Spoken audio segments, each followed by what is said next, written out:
Tahu tak anda, sebelum adanya litar Sepang, Malaysia sudah mempunyai litar lumba bertaraf dunia di Shah Alam. Inilah litar Batu Tiga yang dibuka pada tahun 1968. Terletak strategik antara Stadium Shah Alam dan Lebuhraya Persekutuan.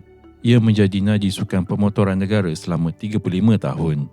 Fakta menarik, litar sepanjang 3.69 km ini mempunyai 14 lekor mencabar.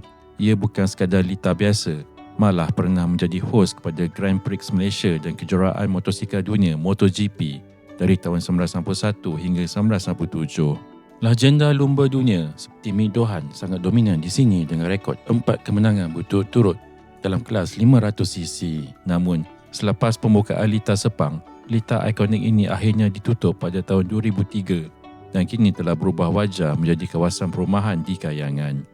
Kenangan deruman enjin di Shah Alam kini hanya tinggal sejarah. Ini sejarah 1 minit. Like, share dan subscribe untuk lebih banyak kisah menarik.